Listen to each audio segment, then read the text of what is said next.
guys, and welcome back to the Indie Spotlight here on the Fronsman Productions YouTube channel. If you are new to this series, this is where I take a look at independent movies to help shine a spotlight on some of the amazing talent out there making indie films. In today's episode, we're going to be looking at Andrew William Chapman's zombie spectacle, Scavenged.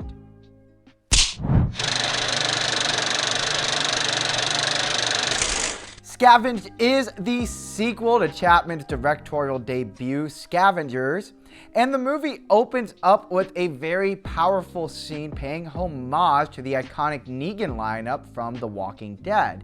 In the scene, we see Justin, played by Adam Joseph Turner, who we find out is part of the villainous group of survivors known as Red Horizon. Those of you who saw the original movie Scavengers will remember the character Justin as the mysterious man stalking the protagonists of that film. Among the victims lined up on their knees is another character from Scavengers, Tammy, played by Caitlin Allen.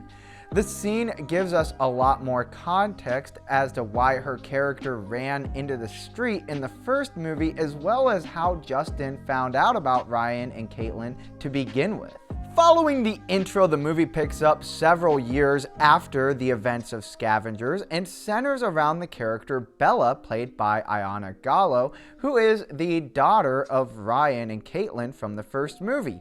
In the years since, she grew up and was raised by her mother, as well as one of the other survivors from Scavengers, Josh, played by Daniel Repus. However, things soon take a dark turn as Justin, as well as another Red Horizon member, Amber, played by Sabrina Raven, ends up paying their camp a visit one day.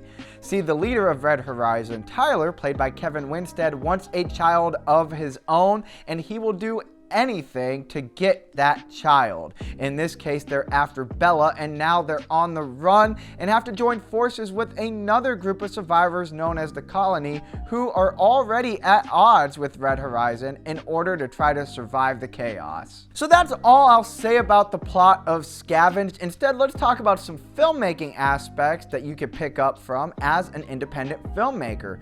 Having gotten the opportunity and the pleasure to be on set nearly every single day of this production as one of the main camera operators, I got to see a lot of what went into the making of Scavenged from behind the scenes. And one thing that was very evident both on set as well as in the final product when watching the movie is Andrew Chapman's pure dedication and passion to film, as well as to paying homage to his inspirations. During the premiere of Scavenged, Andrew also gave a very powerful speech about how profound of an impact the show The Walking Dead, as well as rock music, has played a role in his life. So as such, it shouldn't come as much of a surprise that Scavenged does a wonderful job as a love letter to both the show, as well as incorporating a lot of music within the rock genre throughout the movie to pay homage and love to some of his biggest influences. In fact, one of the major highlights of Scavenged is this hard-hitting rock soundtrack with killer song after killer song from start to finish, even including the song Notorious by Adelita's Way within the film soundtrack. I think it's really awesome as an independent filmmaker to see what you can really accomplish just by putting yourself out there. I know a lot of indie filmmakers that worry, to try to get, licensed music from such a high profile band or artist, how much money you'd have to spend in licensing fees, and you really never know what you can achieve until you put yourself out there and try. And I think Andrew did a great job here with the soundtrack and getting such high profile songs. I mean, that's only one of them. I know Holocine's featured in this film a couple different times, as well as some other bands that you might have heard of. I think it's really cool seeing how much, he was able to bring a lot of his influences with music into the movie to really help build the atmosphere throughout the entire film.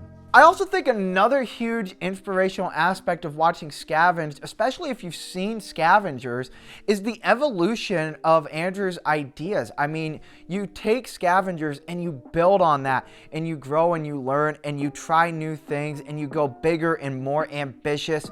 And that's exactly what he did. And Scavenged really does. It takes a lot of those seeds that were planted in his filmmaking style from Scavengers and just really expands on them.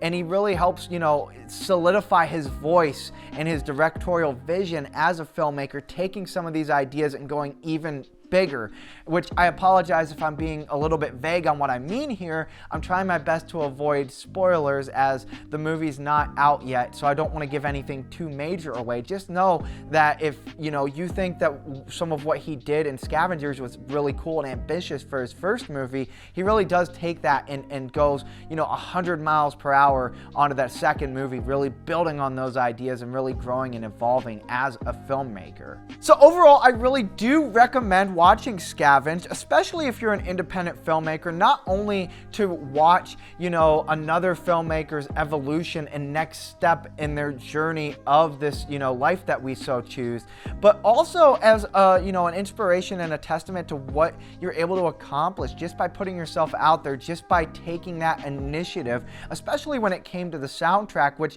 I really found to be, one of the absolute highlights and just killer aspects of this movie. From start to finish. But right now you can't watch Scavenged just yet as the movie's awaiting its film festival run. However, if you haven't seen the first movie, Scavengers, then what are you doing? Go ahead and check that out, and I'll link down in the description to where you can watch Scavengers right now for free on Tubi. So give that a watch so that way you're ready to go and all caught up whenever Scavenged does release. But anyway, guys, that's all that I have for you here today. Remember, if you like this content and you want to see even more videos on independent filmmaking, then you know what to do. Go down and drop a like and smash that bell for notifications, and then subscribe so you don't miss any content here on the Frons Productions channel.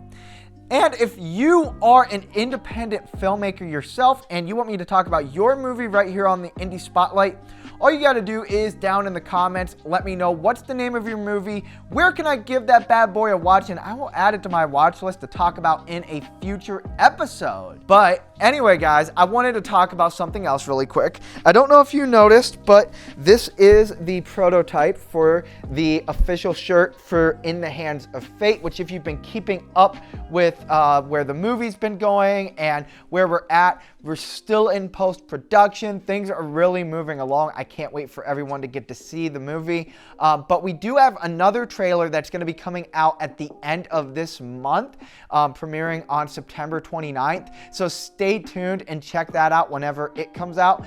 And until next time, as always, that's a wrap.